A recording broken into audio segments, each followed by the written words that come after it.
Bonjour à toutes et tous. Donc, je vais commencer par procéder à l'appel. De France, Virginie. Bécu, Jean-Nicolas.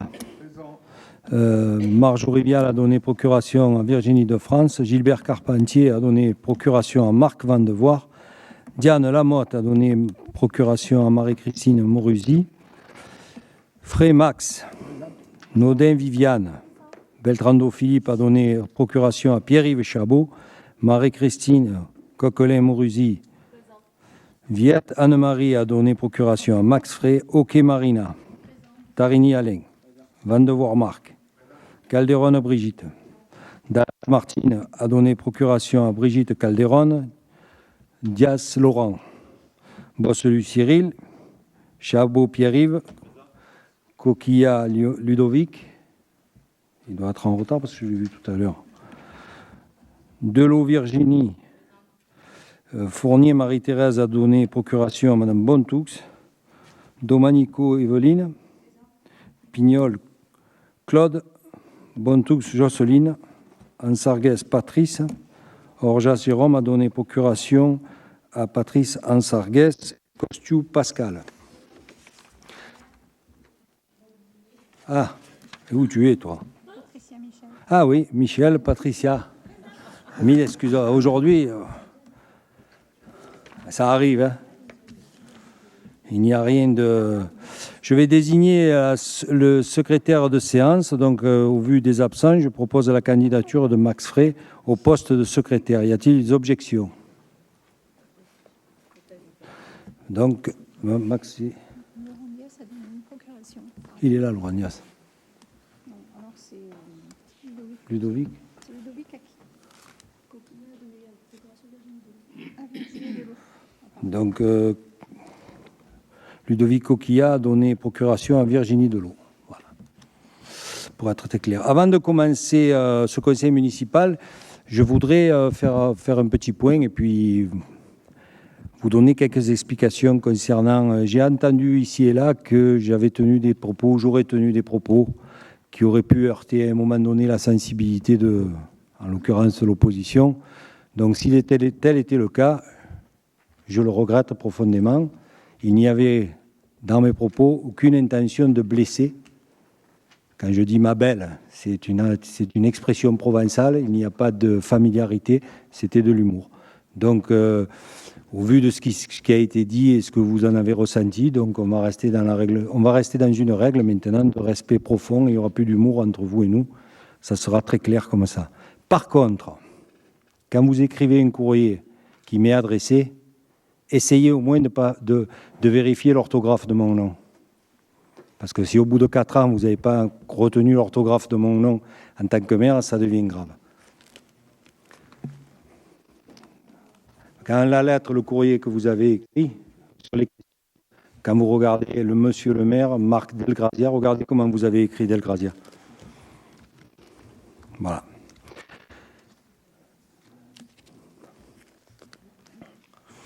Alors, présentation des décisions prises par le maire par délégation du conseil. Ah oui, le PV? Oui, le PV. Ah ouais. Adoption du PV. Tu veux commencer? Alors, plusieurs choses. Déjà, merci pour la réponse pour les associations, qui était précise et complète. On a transmis à qui de droit. La seconde chose, on attendait aussi une réponse sur les 300 000 euros, la page 32, des comptes 611. Bon, sauf erreur de ma part, on ne l'a pas reçu. Dans le PV, vous notez que vous allez nous le transmettre. Bon, c'est prévu d'être transmis. Bon. Ça, c'est clair, il n'y a pas de... Non, mais je suis sûr que c'est clair, mais bon, on voulait avoir du détail sur ce 300 000 euros. Bon, c'est pas grand-chose, vous allez me dire, mais bon. Et une petite faute de frappe, corps à cœur, page 35. Ça s'écrit K-O-R-A, cœur, et là, c'était marqué corps à cœur. Il faut dire que, bon... Vous avez dû le voir aussi dans le compte-rendu. C'est juste une faute de transcription. Après, il faut que je tourne. Hein. Si. Vas-y. Oui. J'ai aussi j'ai listé en fait dans le PV les documents que vous nous promettez à chaque fois. Alors toujours pareil, j'attends le détail de la ligne autre, dépenses de fonctionnement depuis 2 CM de 363 000 €. Voilà. Le RSU aussi rapport social unique, qui doit nous être présenté depuis 2 CM aussi. Enfin, c'est selon ce que vous nous dites, hein, voilà. Et la copie du rapport Labosport sur le stade que vous nous avez promis aussi. Voilà. Ça, vous nous promettez, mais on ne voit jamais rien venir. C'est si simple. Après, page 19, en bas de la page, je ne sais pas si le micro il marche, oui. En bas de la page, il y a quand même une petite erreur. C'est, dans ma mémoire, 16 000 € que nous avons remboursés de subventions non obtenues. Ce fameux projet avorté pour l'école élémentaire. C'est ça, Brigitte ? 19 700. Là, il y a marqué 619. Oui, dans le PV. Et une question aussi, c'est que la dernière fois, je sors un peu du contexte, je m'en excuse, la dernière fois, vous nous avez dit que c'est un projet avorté qu'il a fallu rembourser. Mais pourquoi la subvention a été versée avant que le projet n'ait abouti ? Parce que normalement, la subvention n'est versée qu'a posteriori. On est d'accord ? C'est anormal. Je n'en ai aucune idée. Je n'ai pas trouvé d'éléments. Voilà, mais pourquoi on l'a encaissé si le projet n'a pas été fait ? Non, oui, c'était en 2019. C'était en 2019, c'est pas... Voilà. Bon. Voilà, bon, on s'en tiendra donc toujours... C'est vous qui devez nous apporter plutôt la réponse. à la même chose. Non, mais... On est en 2024, hein. Oui, mais bon... Voilà, toujours pareil, motif, on n'approuve pas le PV, on s'abstient parce que les procès-verbaux de séance du conseil municipal, au motif que les propos de l'opposition pouvant desservir la majorité ne sont sciemment pas retranscrits. Je me répète. Essentiellement. Bon, ok, merci. Attendez, Donc, on prend note. J'avais une dernière petite chose, parce qu'elle était tout en bas de la page. Juste S'il pour vous plaît, clôture. s'il vous plaît, s'il vous plaît. Comment ça, s'il vous plaît ? C'est quelque si chose vous que prenez- vous avez dit et qui est erroné. Nommez un orateur concernant le PV, mais vous n'allez pas reprendre et reprendre Mais 50 si, fois la parole. il n'y a pas de souci. Donc, alors... Ça va être rapide. Non, Oui, c'est mais juste. allez-y. Vous avez dit Allez-y. que le CCFF avait moins d'1 an, et sauf erreur de ma part, ils ont 2 ans d'existence. C'est tout. Merci. Tout a été répondu aux questions. Donc, on va passer au vote du PV. On ne vote pas, mais c'est bon. On va le faire voter. Maintenant, on va les faire voter, PV, comme ça au moins.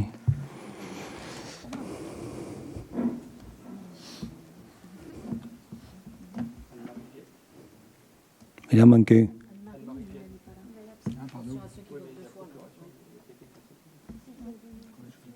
J'ai que le truc. Oui, vas-y, vote. C'est Max qui a la procuration d'amendement. Donc, le PV est adopté. Donc, présentation des décisions prises par le maire par délégation du conseil municipal. Prorogation de la période de gratuité des baux dérogatoires des locaux commerciaux des 4 chemins. Il s'agit de l'épicerie Charlotte, Mélodie des Saveurs et la savonnerie de Provence. Décision 04-2024, renouvellement de la concession du cimetière 1070 et la décision 05-2024, achat de la concession du cimetière 1118.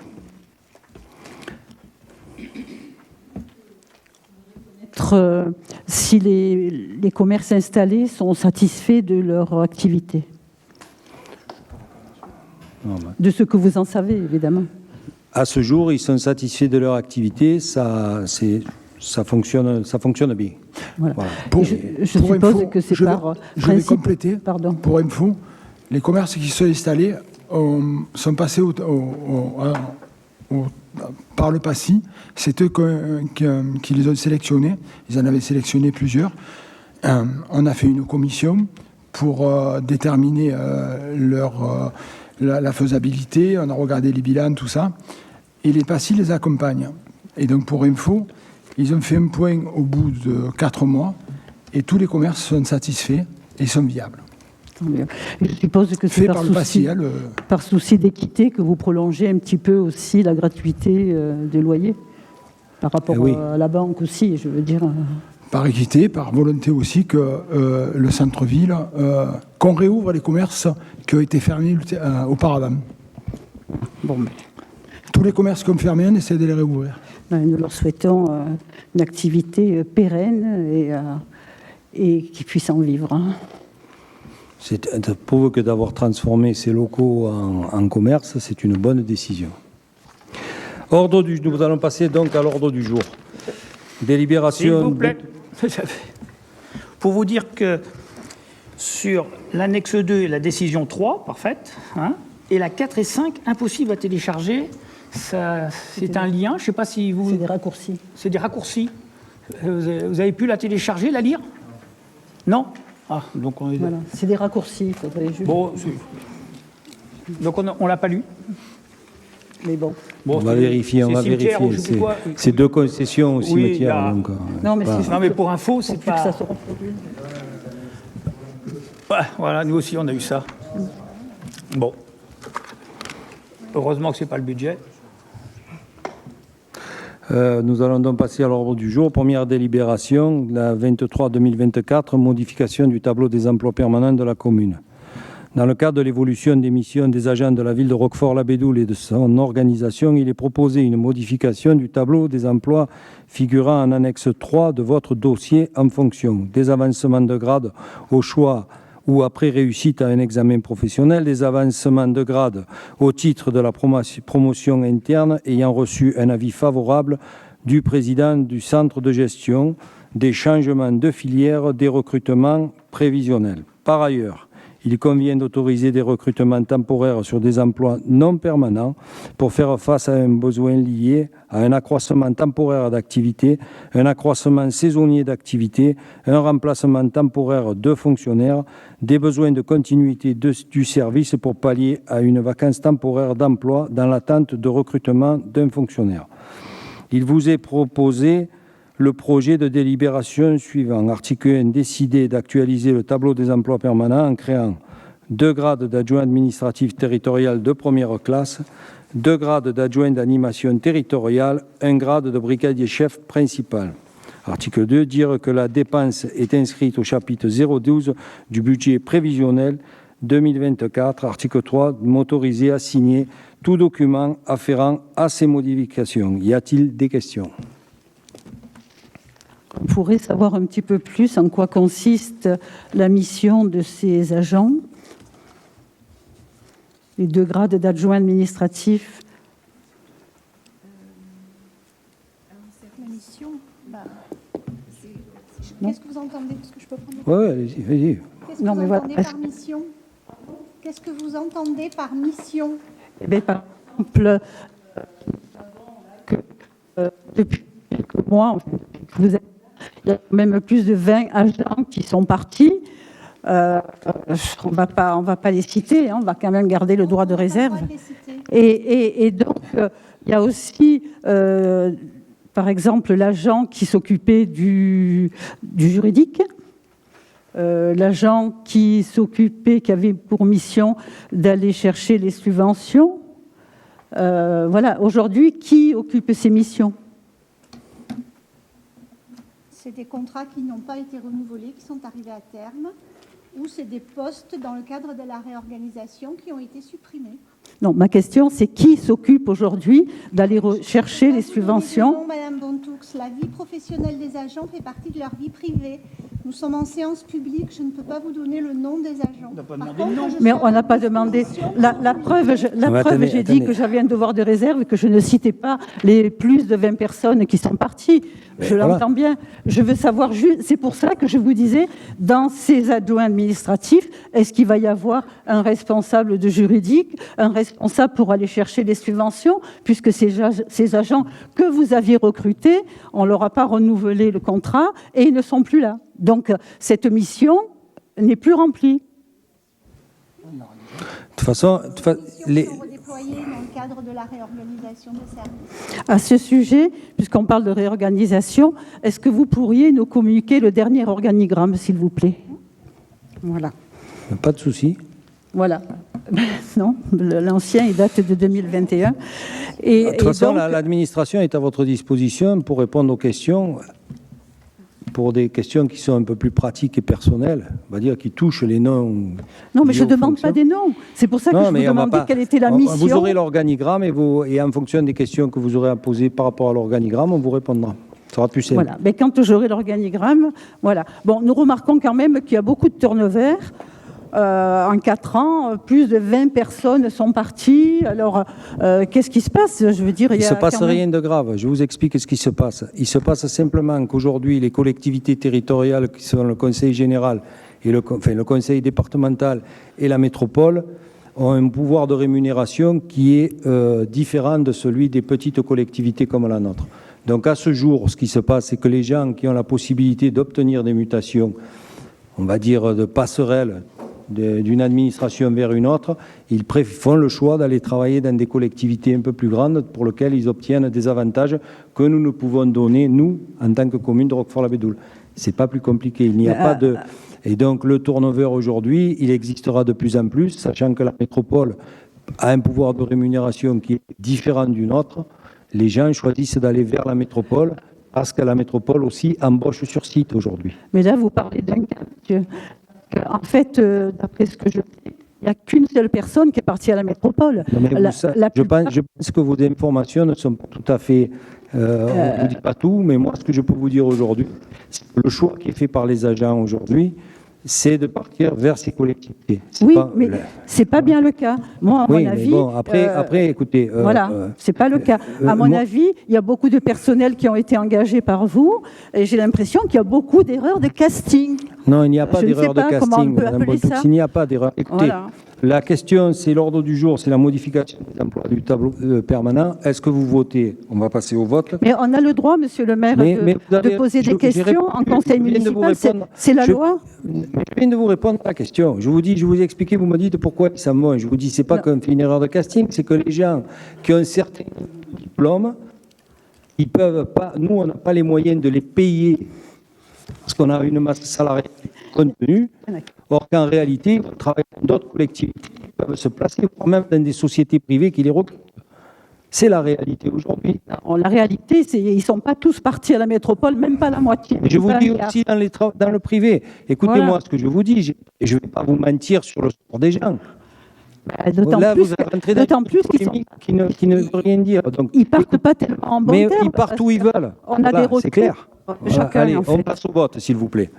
Voilà, ils vont travailler où ils veulent. Voilà, ben, on va voter contre au Ben, motif d'une votez gestion. contre, mais On va exposer notre motif, s'il vous plaît. Au motif d'une gestion matérielle, oui, c'est qui ça, oui. public de qualité, avec la perte de la qualifiée. Et ça ferait des projets communaux. C'est le constat. C'est pas grave. Vous votez contre. Allez, on passe au vote, s'il vous plaît.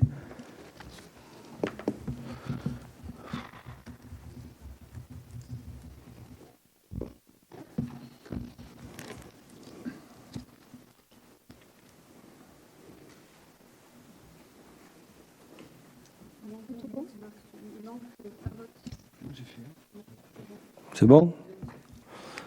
Délibération. Délibération 24-2024, instauration d'une indemnité forfaitaire complémentaire pour les élections. Les agents municipaux sont amenés à effectuer des heures supplémentaires lors des diverses élections et des consultations par voie de référendum. Ces travaux supplémentaires peuvent être compensés de 3 manières, soit en récupérant, soit par le paiement d'indemnités horaires pour les travaux supplémentaires, soit par la perception de l'indemnité forfaitaire complémentaire pour... S'agissant des agents titulaires et contractuels relevant de la catégorie A, seule l'indemnité forfaitaire complémentaire pour les élections peut être appliquée. Il vous est proposé le projet de délibération suivant. Article 1, instituer l'indemnité forfaitaire complémentaire pour les élections aux agents relevant des situations statutaires suivantes. Filière administrative, grade attaché principal ou attaché, directrice générale des fonctions, directrice générale des services, responsable de services, médico-social, péricultrice hors classe, éducatrice de jeunes enfants de classe exceptionnelle, fonction de service, technique, ingénieur, fonction directeur des services techniques. Article 2, attendre le bénéfice étendre, pardon. Oui, mais c'est... Excusez-moi, est-ce que vous pouvez couper le partage de connexion Wi-Fi que vous avez sur vos téléphones? Je pense que c'est ça qui fait des interférences. On est trop nombreux à faire du partage Wi-Fi. Si vous pouvez plutôt, si vous avez la possibilité de faire du partage en câble, branchez votre téléphone à votre ordinateur, mais plus utiliser le partage Wi-Fi. Moi aussi, je vais faire On oublie Malraux. Malraux, vous êtes branché sur la bibliothèque. Oui, mais c'est le même réseau Wi-Fi, mais il y a la borne là, elle est débranchée.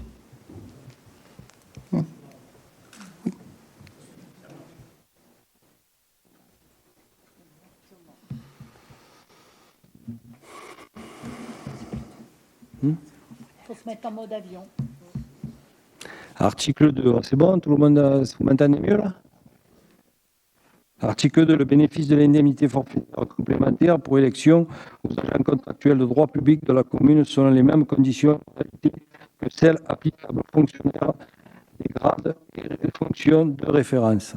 Article 3, affecter un coefficient multiplicateur de 5 au taux moyen de l'indemnité forfaitaire pour travaux supplémentaires IFTR de deuxième catégorie pour les attachés territoriaux. Article 4, verser l'indemnité forfaitaire complémentaire pour élection après chaque tour d'une élection à taux plein et sans proratisation. Lorsque deux tours d'élection se déroulent le même jour, une seule indemnité est allouée. Cette indemnité peut être versée autant de fois dans l'année que celle-ci comporte de tours d'élection. Article 5, autoriser le maire à fixer les attributions individuelles dans la limite des crédits inscrits au budget et les modalités de calcul de l'IFSE. Article 6, informer que l'indemnité forfaitaire complémentaire pour élection n'est pas cumulable avec les IHTS, mais cumulable avec le RIFSEPT.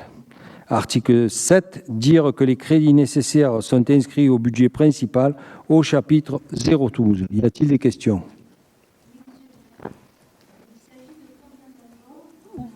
Ouvrez votre micro.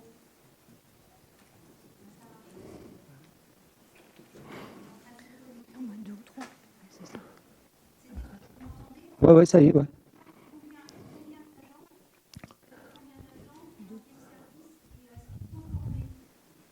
Pour former, ils le sont. Ça concerne 3 agents maximum.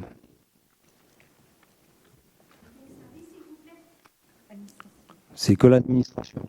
Que les services techniques, c'est pas un ingénieur.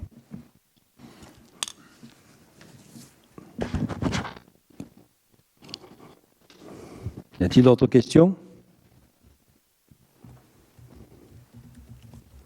Passage au vote.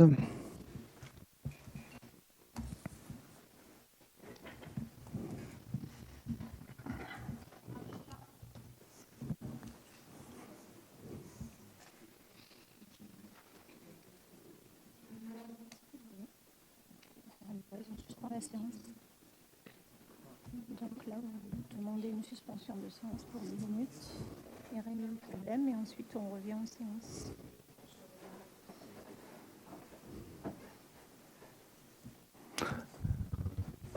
Une fois le vote terminé, on va faire.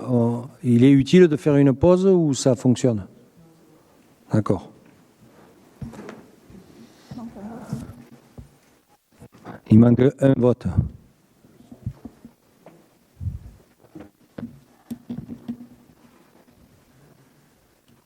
Qui c'est qui n'a pas voté? C'est bon. La délibération est adoptée. Délibération 25-24, convention de partenariat avec le Conseil départemental 13 pour l'amélioration de la prévention incendie de Bouches-du-Rhône. Rapporteur Marc Vandevoort.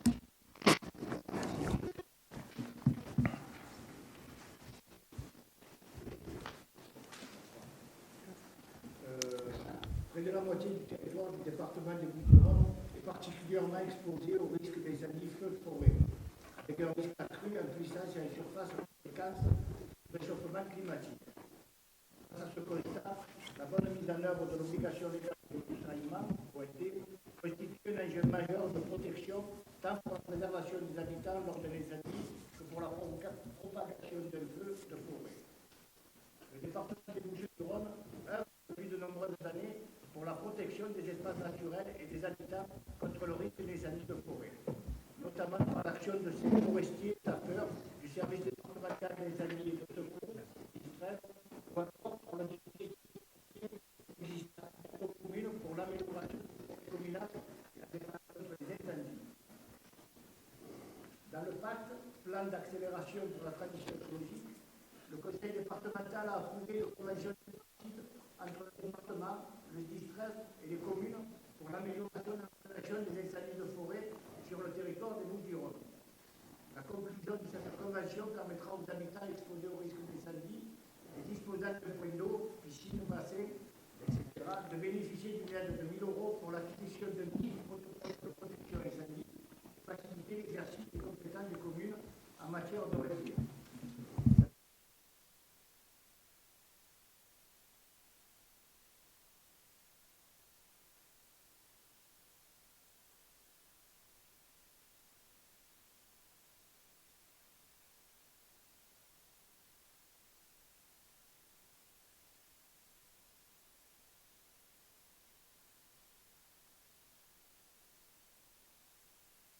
Y a-t-il des questions?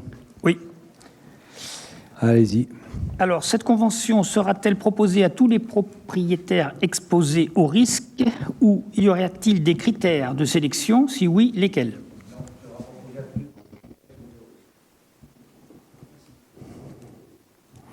D'autres questions? Monsieur le maire, est-ce qu'on va faire de la publicité auprès des gens concernés? Parce que ça me paraît une très bonne idée. Et effectivement, il y a des gens qui sont tout près de la forêt. Et s'ils ont des piscines, c'est sûrement une très bonne idée qu'ils puissent mettre en œuvre ce genre de pompe. Est-ce qu'on va essayer de le faire savoir?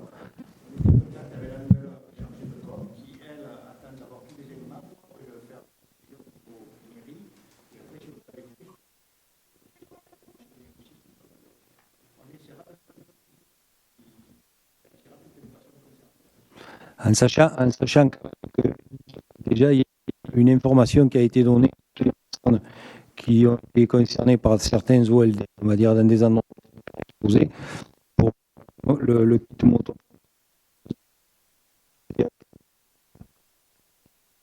C'est déjà l'information. Voilà. Après, c'est sûr qu'il faut une information générale, parce qu'il y a des gens qui ne le savent pas, mais aujourd'hui, voilà, on en est aujourd'hui à signer cette convention, si tout le monde en est d'accord. C'est une prime qui est donnée 1 000 €, une motopompe, ça dépend, j'ai pas le nom exact du... Et la moitié de la dépense plafonnée à 1 000 €. Mais une motopompe, ça dépend le volume de la pompe que vous achetez. Toujours pareil, c'est pas l'exposition que vous avez. Et déjà, il faut une motopompe thermique, parce que pour des questions que vous pouvez imaginer de coupure d'électricité. Mais voilà, donc il y a tout ça à mettre en œuvre. Et ça, c'est là que le département a un rôle aussi de conseil pour les gens, pour leur conseiller d'acheter le matériel qui convient à l'exposition qu'ils ont. Voilà. Passage au vote.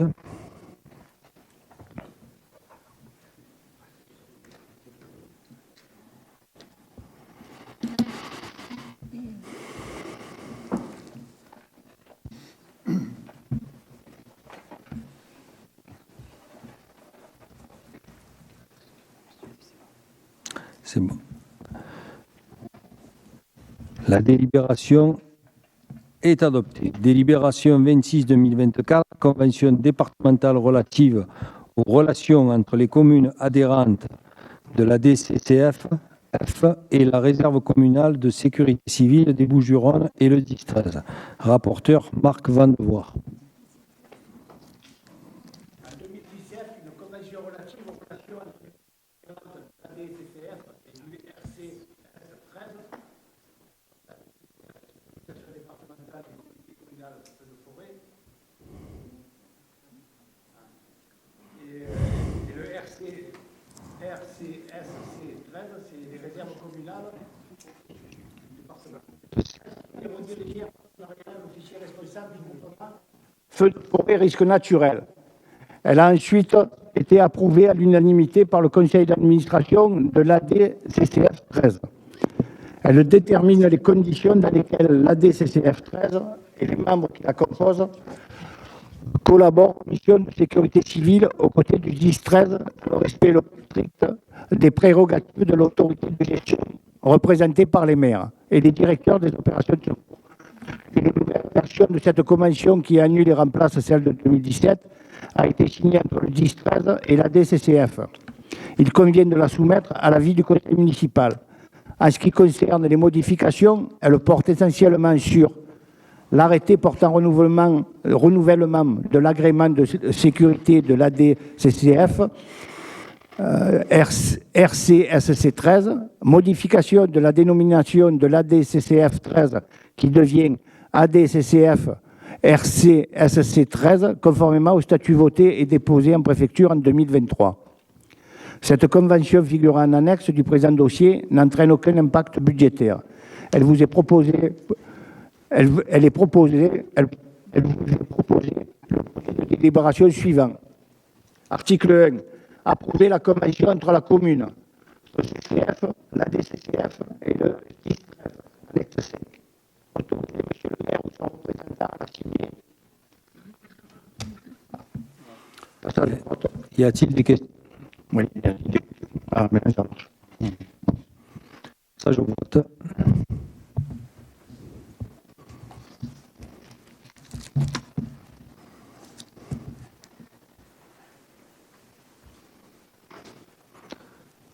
Il manque 2 votes.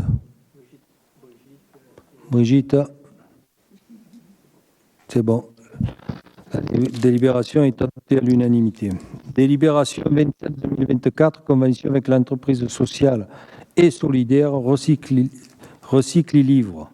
Rapporteur Pierre Chabot. Merci, monsieur le maire. La bibliothèque municipale Jean d'Ormesson effectue régulièrement des opérations de désherbage d'ouvrages. Il est proposé de signer une convention avec l'entreprise sociale et solidaire Recycle Livre afin de recycler ou revendre les ouvrages dont on se sépare.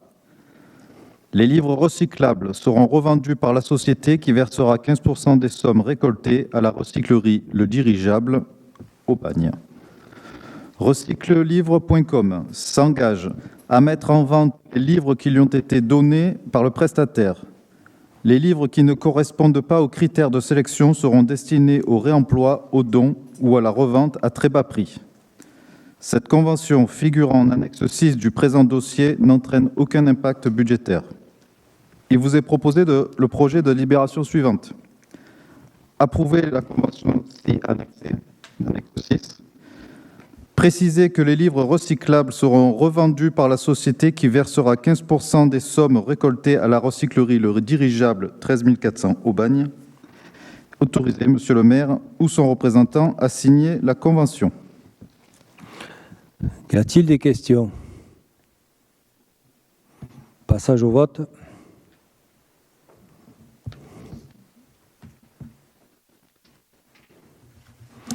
Délibération adoptée.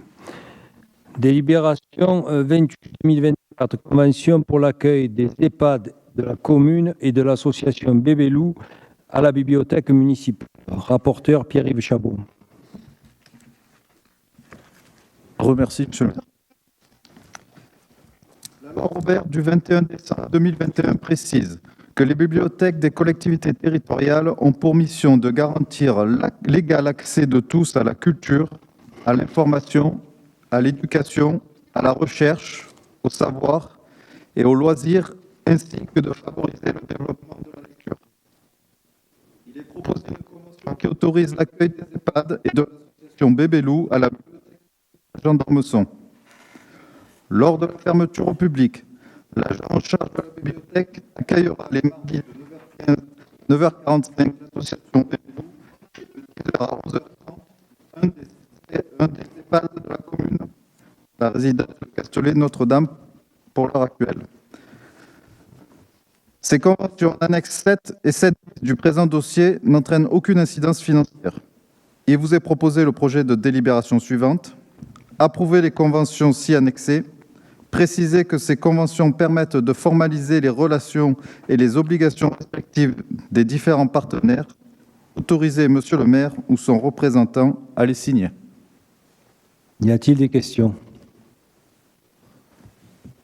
Partage au vote.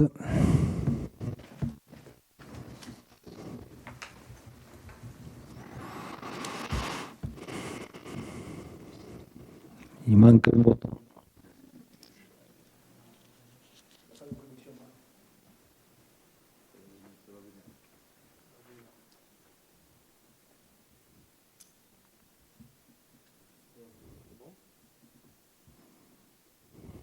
Appui.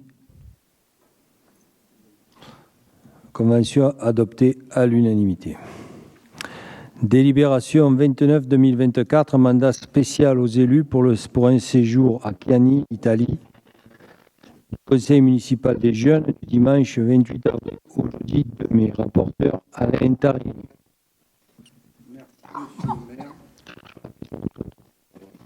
Merci, Monsieur le maire. Vous vous doutez que cette délibération me remplit de joie.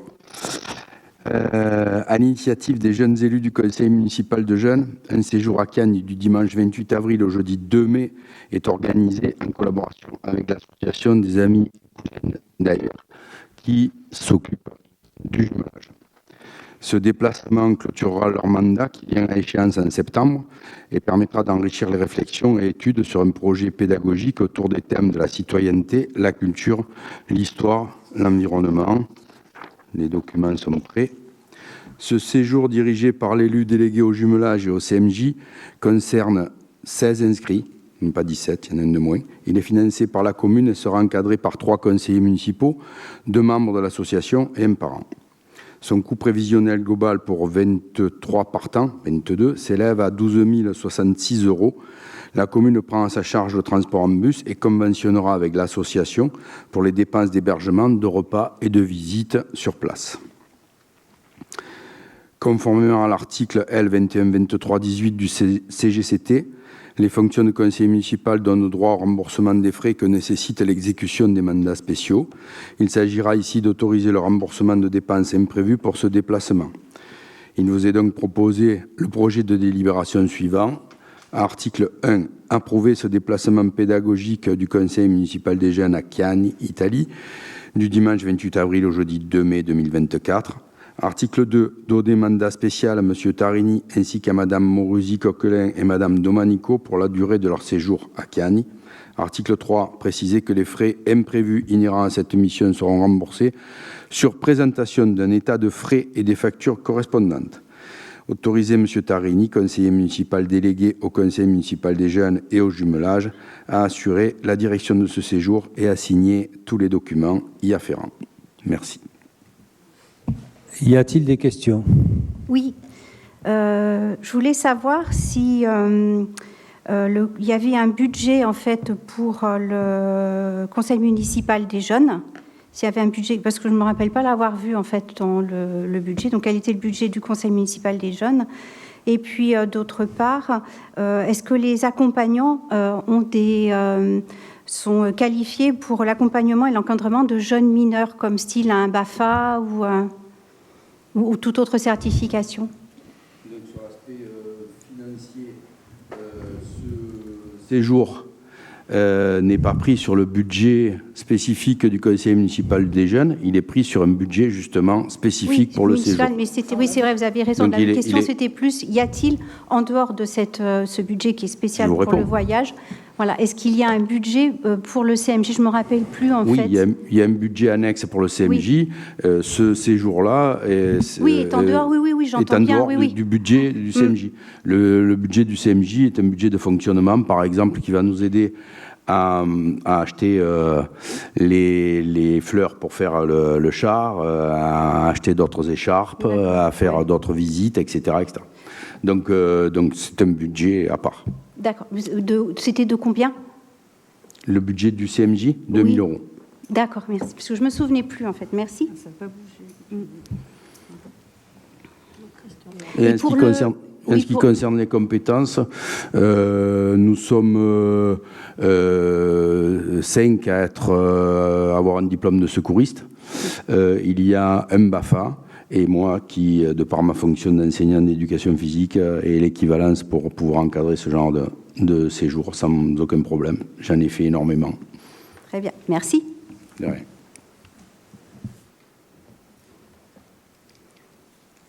Y a-t-il d'autres questions? Oui. Passage au vote.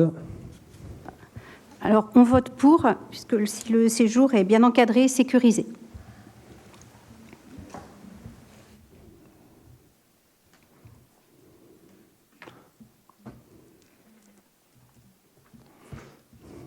Adoption à l'unanimité.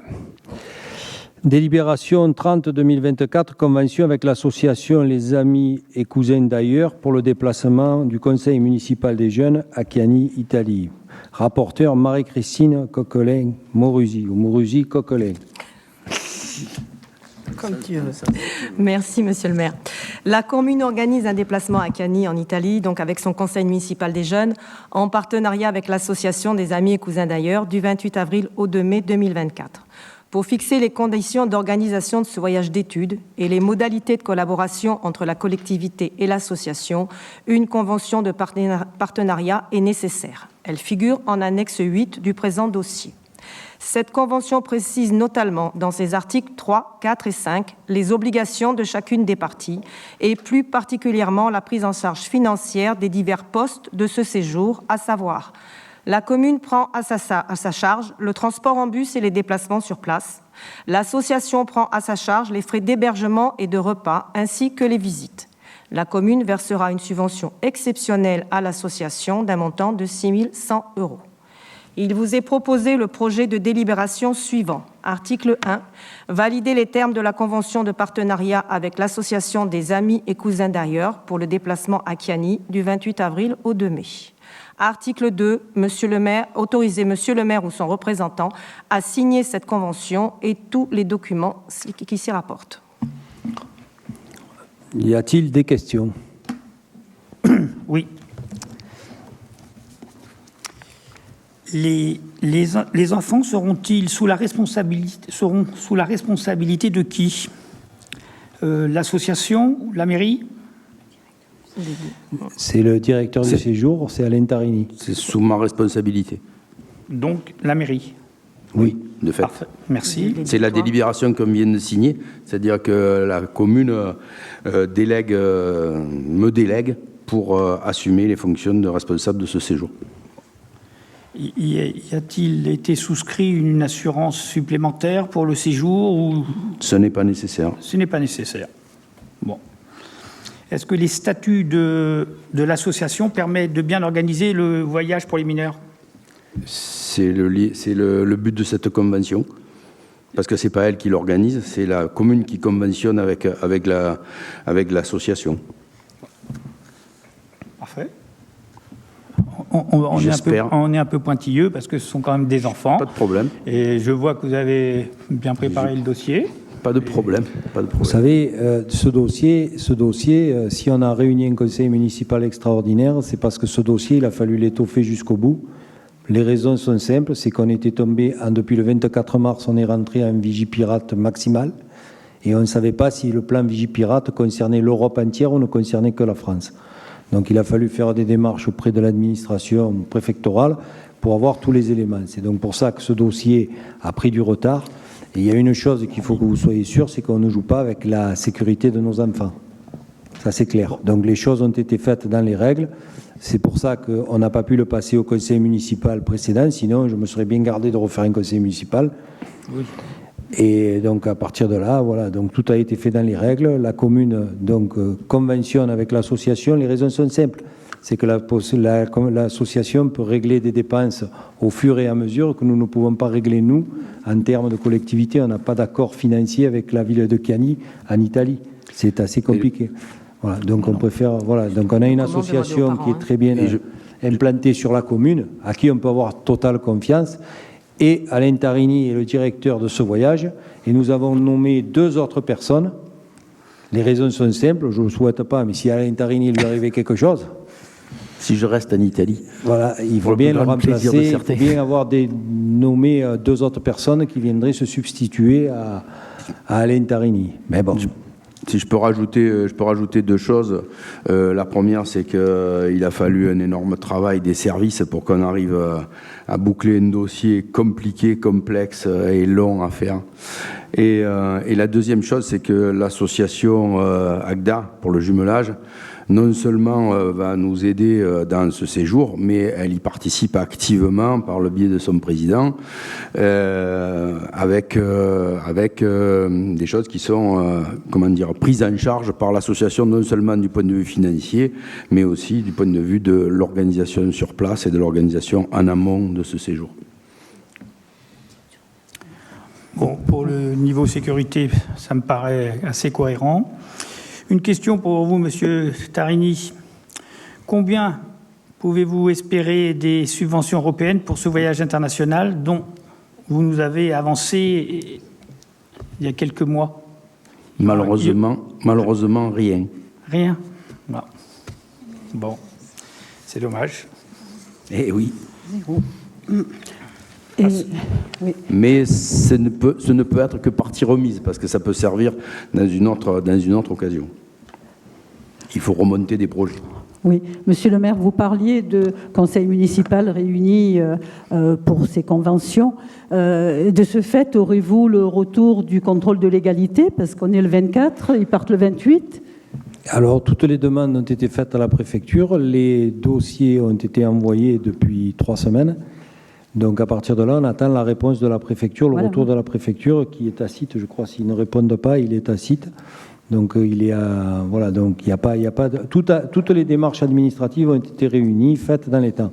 Ce que je vous disais tout à l'heure, c'est le gros doute qu'on a eu en cours de route, c'est le plan Vigipirate. On ne savait pas trop où on allait par rapport à cette situation. Voilà. Donc, c'est venu se greffer le 24 mars. Et le 24 mars, on nous a quand même signifié dans les semaines qui ont suivi que ça ne concernait que le territoire français, non pas l'Europe entière. Passage au vote, s'il vous plaît. C'est fait. Tu as voté? Je ne sais pas si j'ai voté. Il en manque un. C'est moi. Adopté à l'unanimité. Bon. Très bonne initiative et c'est les jeunes qui ont choisi de ce voyage. C'est eux qui ont voulu le faire. Délibération 31-2024, attribution d'une subvention exceptionnelle à l'association Amis et Cousins d'ailleurs, voyage à Cagnes. Rapporteur Marie-Christine Moruzzi-Coquelin. Merci, Monsieur le maire. En collaboration avec l'association Les Amis et Cousins d'ailleurs, la commune organise un déplacement à Cagny, ville jumelle italienne, donc comprenant au final 16 membres du conseil municipal, des jeunes, 3 élus encadrants, 2 membres AGDA, il y a un petit oubli là, et un parent accompagnant du dimanche au 28 avril au jeudi 2 mai. La commune prend à sa charge le transport et propose d'attribuer une subvention exceptionnelle à hauteur de 6 100 € à l'association Amis et Cousins d'ailleurs. Le budget total de l'opération s'élève à 12 066 € et se répartit comme suit. Le transport, pris en charge par la mairie, 5 966 €. L'hébergement, pris en charge par les Amis et Cousins d'ailleurs, 3 780 €. Les visites sur place, pris en charge par les Amis et Cousins d'ailleurs, 420 €. Et les repas, également pris en charge par l'association AGDA, les Amis et Cousins d'ailleurs, pour un montant de 1 900 €. Il vous est proposé le projet de délibération suivant. Article 1, approuver le budget prévisionnel de l'opération et sa répartition. Article 2, autoriser la prise en charge du transport par la commune. Article 3, attribuer une subvention exceptionnelle à hauteur de 6 100 € à l'association Amis et Cousins d'ailleurs. Article 4, préciser que la dépense correspondante est inscrite à l'article 65 748 du budget 2024 pour les associations. Y a-t-il des questions? Oui, là, en fait, tout à l'heure, vous citiez 3 élus, Oui. 2 membres de l'association et un parent. Là, on retrouve 3 élus Oui. et un parent. Je l'ai corrigé en lisant la délibération parce que j'ai vu qu'il y avait eu un petit oubli, Voilà, je pense, parce de que là, frappe. on perd 2 personnes au passage. Non, je viens de faire la correction oralement, hein, parce que je l'ai vu en lisant ma délibération. Et... Oui, mais c'est pas écrit. Donc, oui, entre-temps, je on vous l'ai avait dit, vu oui, qu'il oui, manquait oui. 2 personnes. Bon, Il y a vous eu n'avez un pas petit- perdu en route. Il y a eu un petit raté à l'écriture, je pense. Ouais. Voilà. C'est écrit dans la délibération Oui, que à la raison, j'ai on en a présentée perdu tout à l'heure. Donc, entre-temps, il y a eu... Justement, c'était il y a eu- pas pareil. C'est pour ça que je disais une fois il y en a Je sais, 23, une mais fois 21. C'est la suite de la délibération précédente. Voilà. Ça sera Mais il y avait rajouté. une omission, Oui, voilà, une erreur. J'ai fait la correction oralement. Passage au vote.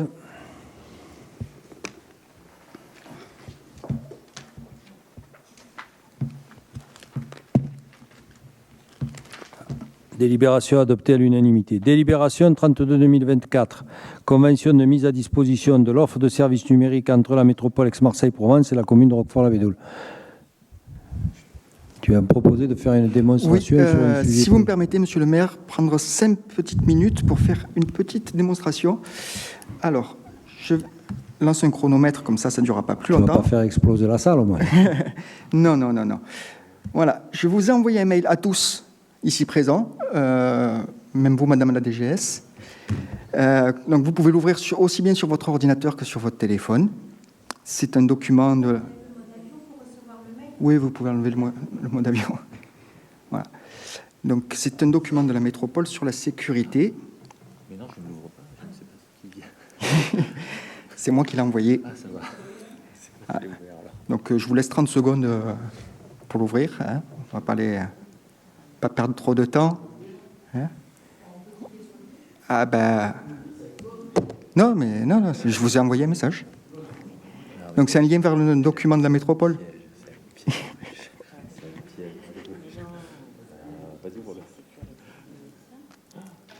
Ah, voilà. Voilà. Donc là, vous êtes tombé en fait sur le... Il y en a quelques-uns qui ont un peu réfléchi, mais bon, c'est normal. Il n'y a aucun risque. Vous pouvez sortir du plein écran en appuyant sur le petit smiley qui est en bas à droite. Ouais, tu appuies sur le petit smiley qui est en bas à droite pour quitter ça. Donc là, par contre, vous avez un lien qui lui, est sérieux. C'est un lien vers une formation dispensée par l'ANSSI pour vous apprendre à comprendre ces pièges-là. Parce que là, en fait, je vous ai un peu poussé. J'ai joué sur la fibre, sur l'urgence, tout ça. C'est le principe de l'arnaque au président. Et dans le contexte actuel, avec la recrudescence d'attaques qui est exponentielle, surtout avec le contexte, la guerre en Ukraine, l'Iran et les Jeux Olympiques qui arrivent, on arrive à un niveau d'attaque qui va être énorme. Et tout le monde est une cible potentielle. Là, ce que vous avez eu sur vos écrans, ça m'a pris 10 minutes pour le faire, mais j'aurais pu bloquer complètement vos téléphones, vos ordinateurs et récupérer toutes vos informations. Et ça ne m'aurait pas pris plus de temps. Non, mais le truc, c'est qu'un adolescent peut le faire. Vous êtes vulnérable. Tout le monde est vulnérable. Les attaques sont menées par des adolescents qui veulent se prouver qu'ils sont capables de le faire, du personnel d'une entreprise mécontent qui veut se venger. Ça peut être de la cybercriminalité niveau la mafia ou compagnie, et ça peut être les États. Donc voilà, ça peut arriver à tout le monde et personne n'est à l'abri. Donc je conseille à tout le monde de faire la formation, de suivre la formation. Ça vous prendra une petite heure, mais ça vous donnera des bases qui seront intéressantes. Je vais mettre le lien pour ceux qui sont en ligne. Je vais mettre le lien de la formation donc en commentaire sous la vidéo du conseil. Donc je conseille vraiment à tout le monde, tous ceux qui ont un ordinateur, un téléphone, de le suivre. Donc maintenant, je peux passer à la délibération. Là, on va comprendre, non? Parce que... Non, il n'y a pas de danger. Vous pouvez appuyer sur les boutons. Alors, Donc justement, dans ce contexte de risque, le principal problème avec une administration, c'est la continuité de service. Donc pour assurer la continuité de service, la métropole s'inscrit dans une démarche d'accompagnement en matière de sécurité et de volonté du développement de l'offre de services numériques aux communes. La métropole propose donc aux communes qui le souhaitent de souscrire à une nouvelle offre de services numériques intégrée au MétroStore, dénommée Convention de mise à disposition de matériel et moyens de communication informatique au profit des communes en cas de cybercrise, de crise cyber. Cette action montre une prise de conscience des risques liés à la vulnérabilité des systèmes d'information qui pourraient concerner y compris les communes les plus petites. Et vous pouvez le voir dernièrement, tous ceux qui sont tombés, même le slip français. Voilà. Cette offre de services numériques permet la mise à disposition de matériel informatique et d'outils de communication sous la forme de téléphone mobile, de boîte email et dans l'éventualité où la commune subirait une cyberattaque. En effet, une coupure des services délivrés à la population serait un problème majeur et il serait indispensable de pouvoir rétablir dans les meilleurs délais. Cette offre de services permet aux communes de disposer dans un délai relativement court d'outils informatiques et de communication non contaminés par l'attaque et isolés du système d'information communal et métropolitain, et de faire face aux besoins en communication électronique et dans l'attente de la fin des analyses forensiques et du redémarrage des SI endommagés. SI, pour ceux qui savent pas, c'est les services informatiques. Ah, j'ai fini mon chrono, donc j'ai fait moins que les 5 minutes. La commune reste entièrement propriétaire des données créées et stockées sur le matériel mis à disposition. La métropole n'a contractuellement aucun droit d'usage de ces données, sauf accord express de la municipalité, ce qui peut être utile dans un cas de suivi de pérennité des données de la commune, et peut en assurer la pérennité. Cette convention figurant en annexe 9 du présent dossier n'entraîne aucune incidence financière. Il vous est proposé le projet de délibération suivant. Article 1, approuver la convention type de mise à disposition du dispositif dénommé « mise à disposition de matériel et moyens de communication informatique au profit des communes en cas de crise cyber ». Article 2, autoriser Monsieur le maire ou son représentant à la signer. Y a-t-il des questions? Passage au vote.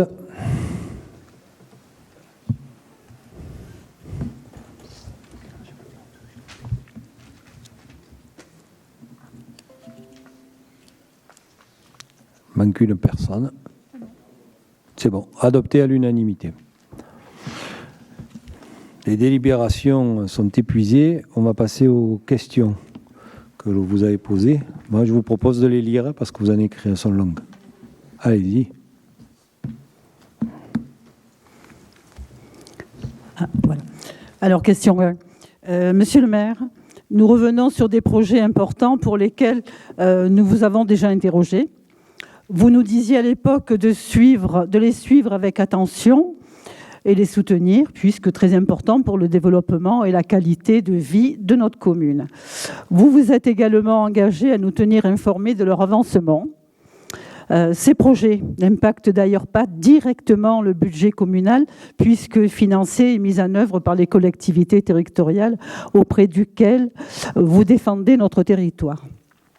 En ce qui concerne la création de la bande de déplacement doux entre la coopérative vinicole et le hameau de Roquefort, promis depuis des années par le conseil départemental et que vous considériez en février 2022 comme prioritaire, vous deviez rencontrer les autorités départementales afin d'obtenir des engagements, je vous cite, chiffrés et datés, dans les meilleurs délais, afin d'engager au plus tôt cette réalisation. Quelques mois après, vous évoquiez la priorité de mise en sécurité pour les piétons et les cyclistes de cette départementale afin de réduire la vitesse en créant des aménagements. Selon vous, des réunions de suivi se tiennent régulièrement.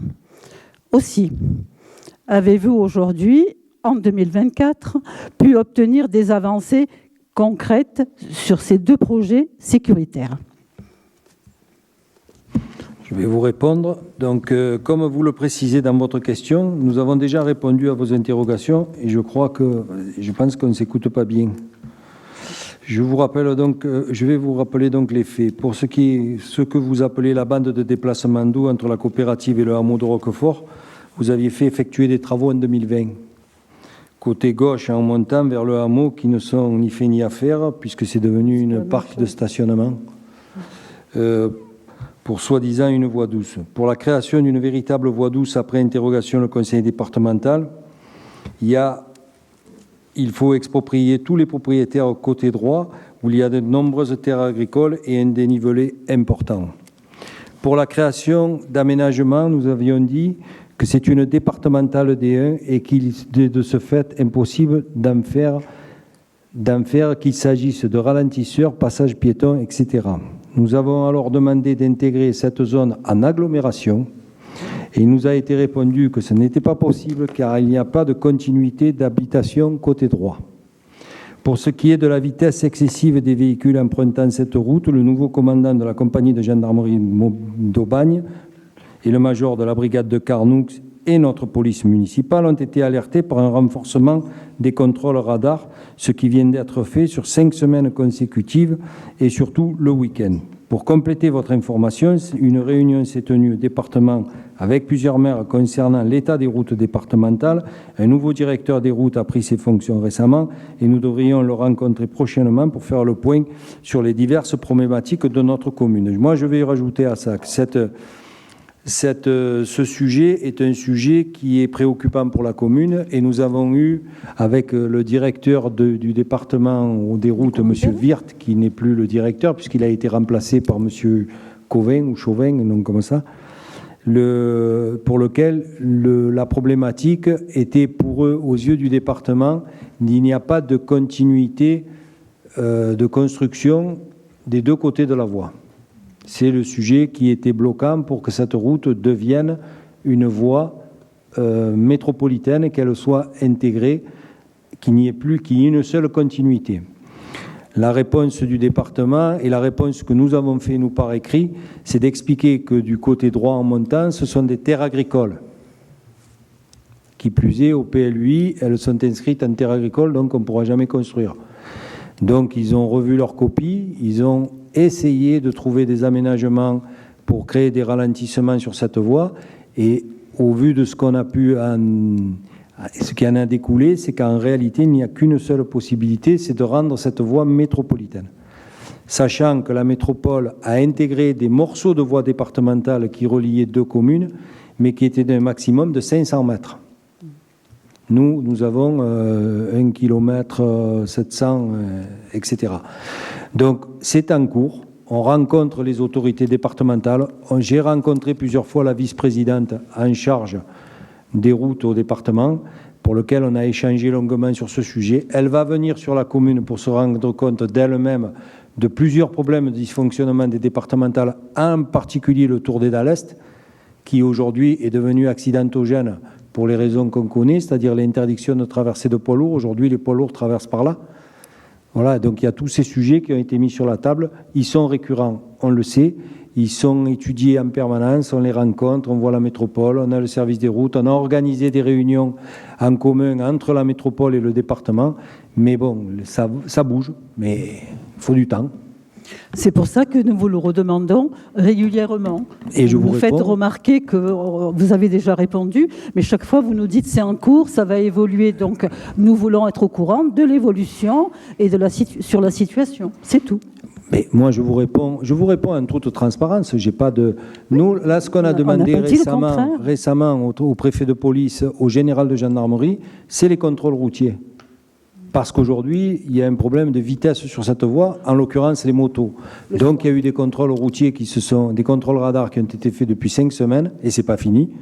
Il y a eu de grosses verbalisations qui ont été faites, sauf qu'aujourd'hui, les réseaux sociaux font il se passe les informations avant, mais les démarches sont faites. Il y a un problème, de vitesse, c'est récurrent. On a fait aménager, ça c'est le travail de Gilbert Carpentier, la sortie de la maison de retraite du Castellet, qui a quand même, qui était accidentogène, puisqu'il y a eu un accident de quelqu'un de la Bédoule qui a été renversé en moto par une voiture. Donc je veux dire, ces problèmes, on les connaît. On sait qu'il y a des perpendiculaires qui tombent sur cette voie dont les motos montent à plus de 100 km/h.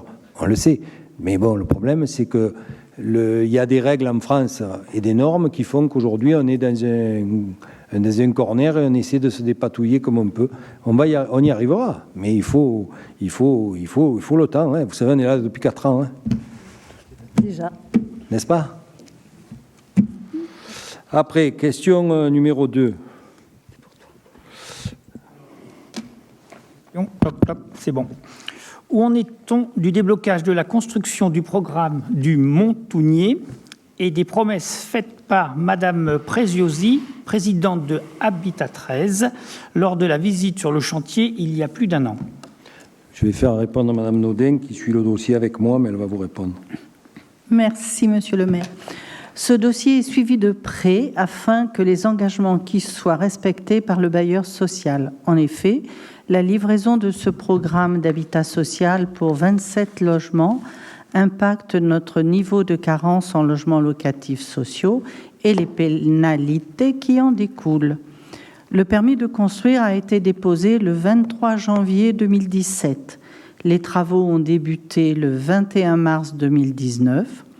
Le bailleur a rencontré diverses difficultés avec les entreprises titulaires des marchés, pour la plupart dues au Covid et à la guerre en Ukraine. Ainsi, un nouvel appel d'offres de maîtrise d'œuvre a été lancé par 13 Habitat, permettant de mutualiser la construction de la résidence du Montounier d'une part et la résidence Jean Jaurès d'autre part. Il convient de rappeler qu'en septembre 2023, Monsieur le maire a passé un accord avec Madame la présidente de 13 Habitat en exigeant d'inclure la réhabilitation du groupe Jean Jaurès en même temps que la reprise des travaux du Montounier. Cette réhabilitation portera sur l'isolation thermique par l'extérieur, la remise à niveau des balcons, la toiture, ensuite l'intérieur, les radiateurs, salle de bain, ventilation mécanique. Aussi, le calendrier prévisionnel sur lequel 13 Habitat s'est engagé est désormais le suivant. Phase de diagnostic et de conception des 2 résidences au 2e semestre 2024. Lancement des travaux, le Montounier, 4e trimestre 2024. Le Jean Jaurès, 1er trimestre 2025. La réception des travaux sera le Montounier, 4e trimestre 2025. Le Jean Jaurès, 4e trimestre 2026. Voilà. Parfait.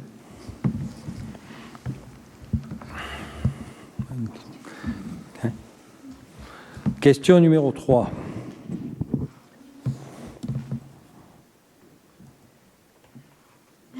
Monsieur le maire, en septembre 2021, vous nous avez dit nous tenir informés du projet de déviation promis par le département.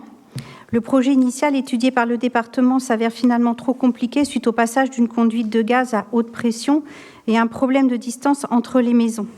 Ces obstacles, et nous le déplorons, ont été constatés a posteriori, une fois les études faites et les différents projets proposés. Une autre proposition vous a été faite avec une possible entrée d'autoroute avant le pont des Ignaces pour préserver notre commune des désagréments liés au flot de véhicules qui la traversent et qui va s'accentuer considérablement avec l'implantation de la future école internationale.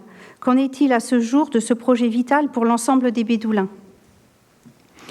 Marc Vandevoort va vous répondre et puis moi je compléterai après. Pour cette déviation, je tiens à préciser que c'est nous qui avions alerté le département sur la présence d'une conduite de gaz qui avait été oubliée sur les différents projets que vous aviez validés. Pour la proposition d'une entrée d'autoroute avant le pont des Ignaces, c'est encore nous qui l'avons proposé et non l'inverse comme vous dites. Moi je vais simplement apporter un point supplémentaire. Donc on a rencontré Vinci, qui est le délégataire de l'autoroute, puisque c'est lui l'exploitant aujourd'hui, qui n'a pas de pouvoir sur les modifications et la création des entrées-sorties d'autoroute. Celui qui a le pouvoir, c'est le ministre des Transports. Pour cela, j'ai rencontré la ministre Agresti-Roubache et j'ai discuté avec elle pour qu'on puisse avoir un lien direct avec le ministre des Transports, qui vient d'être nommé, puisque les choses ont pas mal bougé au niveau gouvernemental, et pour lequel on devrait avoir un rendez-vous. Sachant que ça tombe à point nommé, puisque la délégation de service public de des autoroutes du Sud vont être remises en question en 2035. Et pour l'instant, le gouvernement est en train de voir les tronçons d'autoroute qu'il souhaiterait reprendre dans sa charge ou pas. Donc c'est une question qui tombe aussi peut-être avec une question de revoir certains péages. Donc c'est en cours, les dossiers sont ouverts. Madame le ministre, qui est aujourd'hui très active, que je connais un petit peu par ailleurs, a l'intention de nous aider sur ce dossier qu'elle a trouvé très pertinent. En sachant que cette déviation qui avait été prévue, elle a beaucoup d'handicaps. Elle n'a pas de règles, elle a la conduite de gaz à haute pression, elle a les fameux 100 mètres de réglementation de bord d'autoroute, en sachant qu'une loi va être votée incessamment sous peu pour reculer cette norme à 150 mètres.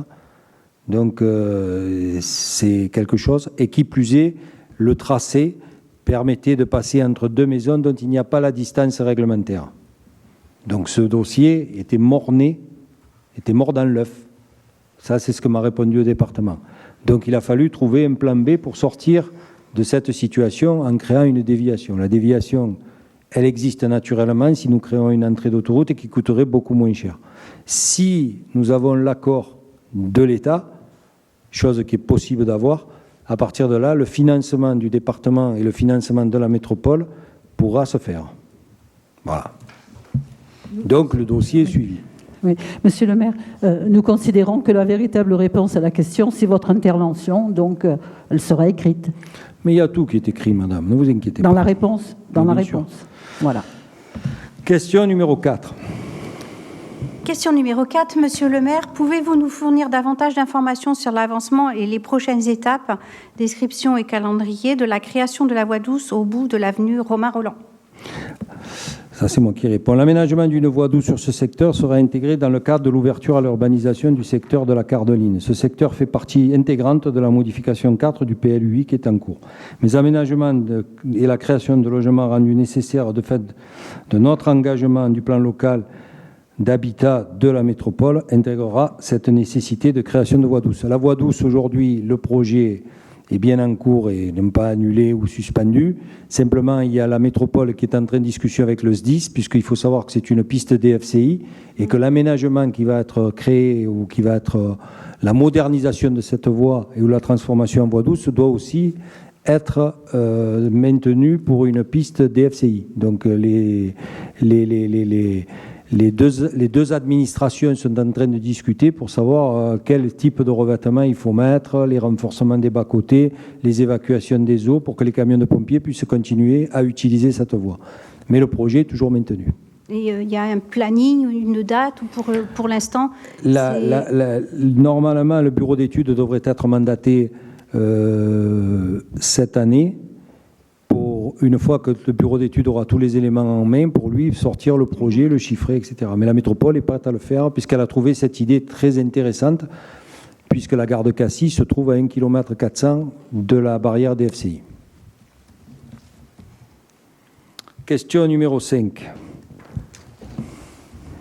Monsieur le maire, vous avez largement plaidé pour la création de revenus locatifs pour la commune, et notamment pour la location de salles municipales.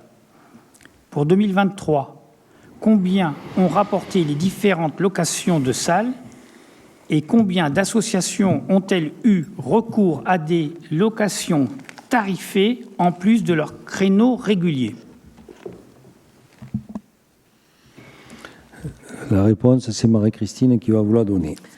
Donc en 2023, 36 locations du centre André Malraux ont rapporté 7 830 € à la commune. 2 locations du hall d'accueil sportif, soit 200 €.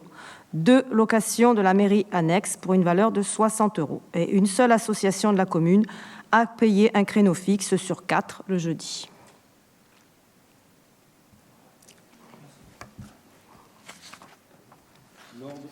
L'ordre du jour étant épuisé, la séance est levée, mais je vous rappelle que le prochain conseil municipal sera fixé au mercredi 29 mai 2024. Merci.